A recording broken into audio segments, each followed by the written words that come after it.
E aí galera, beleza? Eu me chamo Igor Ferri. E eu sou a Lari. E você está no canal Espontâneo. Seja bem-vindo.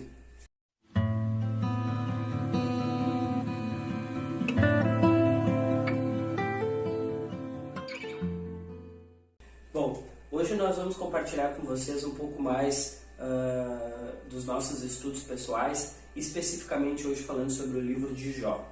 Né? Nos últimos dias nós temos lido bastante sobre o livro de Jó aqui em casa, então a gente achou importante fazer um vídeo compartilhando com vocês um pouco desse conhecimento. Eu quero começar esse vídeo trazendo para vocês um versículo que é o versículo no capítulo 11, no versículo 16, que diz o seguinte: E esquecerás tua miséria, ou te lembrarás dela como de águas que passaram.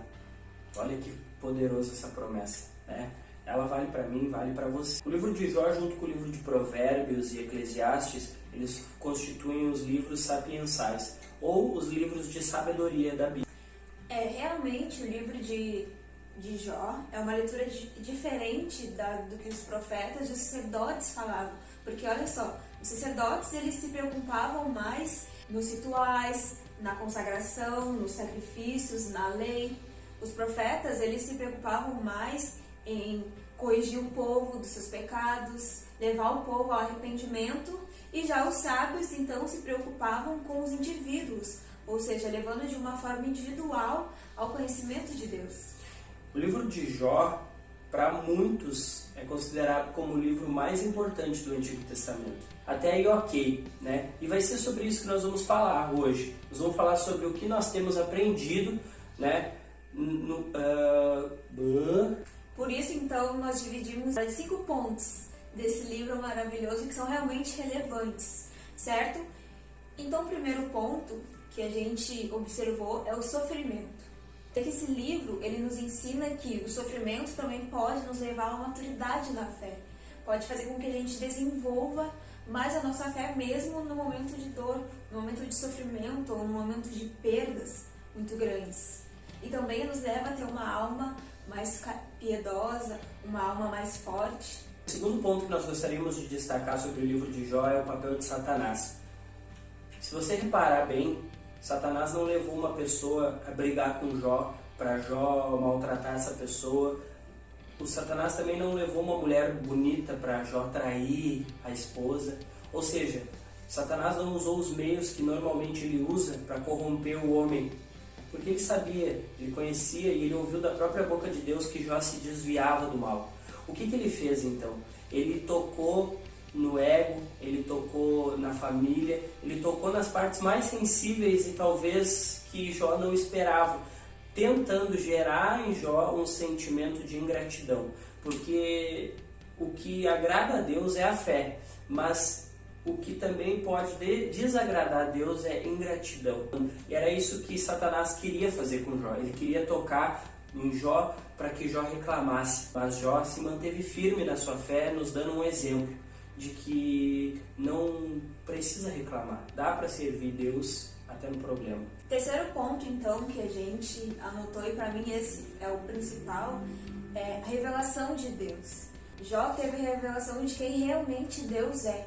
Tanto que lá no capítulo 42, no versículo 5, ele disse bem assim: Antes eu te conhecia só de ouvir falar, mas agora os meus olhos te veem de verdade. Então, somente no final, depois que ele sofreu, depois que ele passou por tudo o que ele passou, ele teve a revelação de quem era Deus, a revelação de Deus naquele momento. E o que nos leva, então, a entender que muitas vezes não é o tempo de igreja, o tempo na fé que nós temos, nossa caminhada, mas sim os momentos de sofrimento, os momentos de luta, muitas vezes fazem com que a nossa fé se desenvolva para nos levar a conhecer mais quem é Deus, nos levar para mais perto de Deus. Por isso, me abomino e me arrependo no pó e na cinza. Jó 42, 6.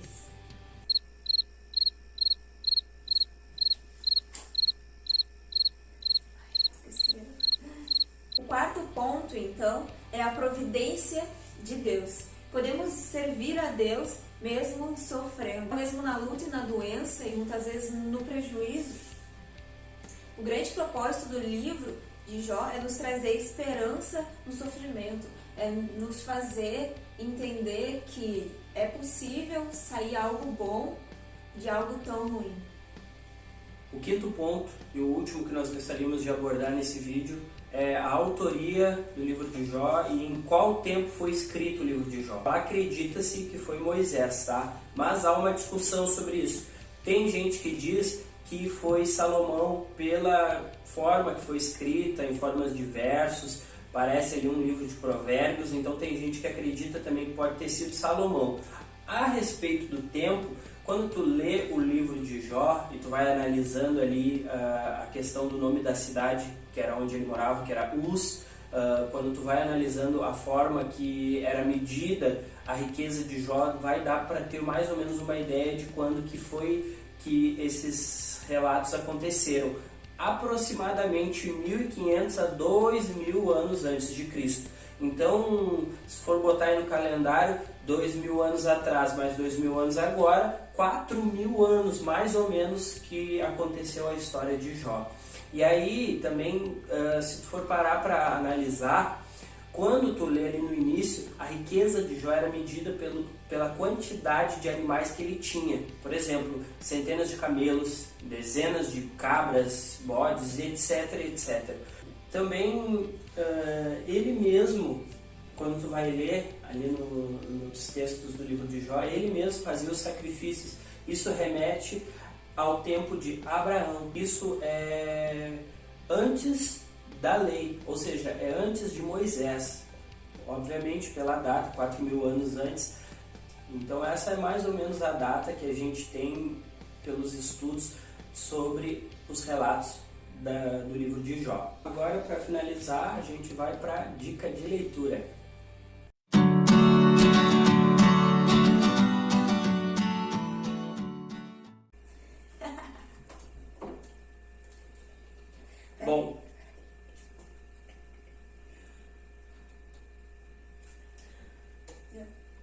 Bom, além do próprio livro de Jó da Bíblia, nós conseguimos muitas dessas informações neste livro aqui que eu super recomendo para você, Não Mais Eu, Mas Cristo, tá? Do autor Dong Yun Lan. É um escritor que ele nasceu na China, mas ele cresceu e viveu no Brasil. Ele foi líder de uma igreja em São Paulo, ele já não está mais entre nós, foi para a glória, mas é um livro maravilhoso. O nome não tem nada a ver com Jó, mas aqui embaixo tem o livro de Jó, Não Mais Eu, Mas Cristo, pelo livro de Jó. O que esse livro aqui aborda? Ele fala sobre os relatos históricos do livro de Jó e também ele faz uma correlação com a vida de Cristo e a vida de Jó. Exatamente sobre isso que a gente falou aqui. A questão de como o sofrimento é importante para nos levar a um novo nível espiritual, assim como o papel de Satanás na vida de Jó, na vida de Cristo e até na nossa vida. Também nos levando a entender os relatos históricos, como eu disse. Então fica aqui essa super dica, fica ligadinho, muito obrigado. Se você gostou desse vídeo, então, deixe seu like, se inscreva no nosso canal e ative as notificações para tu receber quando nós postarmos o próximo vídeo, certo? Minha vida ele governa.